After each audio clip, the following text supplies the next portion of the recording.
Hello friends, எல்லாருக்கும் வணக்கம். Welcome to Aadukalam kick of. அடுத்த வருஷம் கிளப் வேர்ல்டு கப்புக்கு குவாலிஃபை ஆன 32 அணிகளை ஏற்கனவே அறிவிச்சிருந்தாங்க.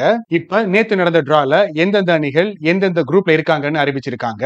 அந்த டீடைல்ஸ் மட்டும் இல்லாம டூர்னமெண்ட் எப்ப ஸ்டார்ட் ஆகுது, லைவ்ல பாக்குறது எப்படின்னு தான் இந்த வீடியோல பார்க்க போறோம். வீடியோவை தொடர்ந்து பாருங்க, உங்க ஃப்ரெண்ட்ஸுக்கு எல்லாம் ஷேர் பண்ணுங்க, தொடர்ந்து சப்போர்ட் பண்ணுங்க. ஏசியால இருந்து 4, ஆப்பிரிக்கால இருந்து 4, அமெரிக்கால இருந்து 6, நார்த் அமெரிக்கால இருந்து 5, ஓசியானில இருந்து 1, அப்புறம் யூரோப்ல இருந்து 12 மொத்தமா 32 அணிகள் குவாலிஃபை ஆயிருக்காங்க. இந்த கிளப்ஸோட ரேங்கிங் அடிப்படையில் 4 பார்ட்ஸா பிரிச்சிருந்தாங்க. இதுல மிகப்பெரிய சர்ச்சைகளுக்கு இடையில் குவாலிஃபை ஆன இன்டர் மியாமி இருக்கிறதுலயே ரொம்பவும் மோசமான அணிகள் இருக்கக்கூடிய பார்ட் 4ல தான் இடம் பிடிச்சிருந்தாங்க. எங்க இருந்தா என்ன, டீம் குவாலிஃபை ஆச்சுல, அது வரைக்கும் சந்தோஷம் தான் இல்ல. குரூப் ஏல பால்மேராஸ், எஃப்சி போர்ட்டோ, அல் அஹ்லி மற்றும் இன்டர் மியாமி இடம் பிடிச்சிருக்காங்க. இன்டர் மியாமியை குவாலிஃபை ஆக்குனதுக்கே பயங்கரமான சர்ச்சைகள் எழுந்திருந்தது.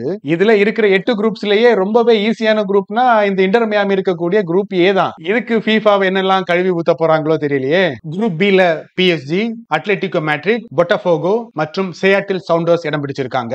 குரூப் சி ல பயர்ன் மியூனிக், ஆக்லாந்து சிட்டி, போகா ஜூனியர்ஸ் மற்றும் பென்ஃபிகா. குரூப் டி ல ஃபிளமெங்கோ, ES டுனிஸ், செல்சி மற்றும் கிளப் லியோன். குரூப் இ ல ரிவர் பிளேட், உராவா ரெட் டைமண்ட்ஸ், மான்டெரே மற்றும் இன்டர் மிலன். குரூப் எஃப் ல ஃப்ளூமினன்ஸ், பொருசியா டாட்மண்ட், உல்சன் HDFC மற்றும் மமெலோடி சன்டவுன்ஸ். குரூப் ஜி ல மான்செஸ்டர் சிட்டி, வைடாட், அலைன் மற்றும் யுவென்டஸ். குரூப் H ல ரியல் மேட்ரிட், அல் ஹிலால், பச்சூகா மற்றும் சால்ஸ்பர்க். ஆரம்பத்துல 6 அணிகளுடன் நடைபெற்ற கிளப்ஸ் வேர்ல்டு கப்ப 8 அணிகளை அதிகரிச்சிருந்தாங்க. இப்பதான் முதல் முறையா 32 அணிகளோட நடத்த போறாங்க. ஒவ்வொரு குரூப்லயும் 4 டீம்ஸ் வச்சு மொத்தமா 8 குரூப்ஸ். குரூப் ஸ்டேஜ் போட்டிகள் ரவுண்ட் ராபின் முறைப்படி நடக்கும். அதாவது நம்ம வேர்ல்டு கப் மற்றும் சாம்பியன்ஸ் லீக் குரூப் ஸ்டேஜ் மாதிரி தான். ஆனா சாம்பியன்ஸ் லீக்ல இருக்கிற ஹோம் அவே எல்லாம் கிடையாது.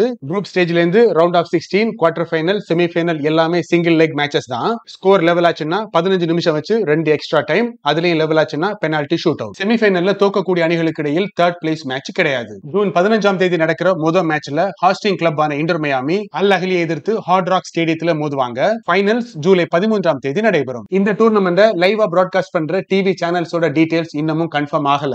இப்போதைக்கு FIFA Plus ஆப்லயும் FIFA.comலயும் ஃப்ரீயா பார்க்கலாம்னு தெரிவிச்சிருக்காங்க. டேசன் நிறுவனமும் இந்த லைவ் பிராட்காஸ்டிங் உரிமத்தை வாங்கி இருப்பதா செய்திகள் இருக்கு. சோ இவங்க எந்த சேனல்ஸுக்கு கொடுக்கறாங்களோ அதை பொறுத்து நாமளும் லைவா பார்க்கலாம். இங்க எல்லாம் நாங்க பார்க்க மாட்டோம், நாங்க எப்பவுமே திருட்டுத்தனமா லிங்க்ல மட்டும் தான் பார்ப்போம் அடம் பிடிச்சீங்கன்னா நம்ம ஆடுகளும் வாட்ஸ்அப் சேனல்ல ஃபாலோ பண்ணுங்க. லைவ் மேட்சஸோட லிங்க் அதுல ரெகுலர் அப்டேட் ஆகும். அதெல்லாம் இருக்கட்டும், சரியோ தப்போ இன்டர் மியாமி கிளப் வேர்ல்டு கப்புக்கு குவாலிஃபை ஆயிடுச்சு. குரூப் கூட ஓரளவுக்கு ஈஸியான குரூப் தான். நாக் அவுட் சுற்றுக்கு இன்டர் மியாமி முன்னேறுமா? இந்த கிளப் வேர்ல்டு கப் டிராஃபியை வின் பண்ண போறது யாருன்னு உங்களோட ஒப்பீனியனை கமெண்ட் பாக்ஸ்ல பதிவு பண்ணுங்க. இந்த வீடியோ குறித்த கருத்துக்களையும் கமெண்ட் பண்ணுங்க. இன்னொரு இன்ட்ரெஸ்டிங் வீடியோல மறுபடியும் சந்திக்கலாம். Thank you friends.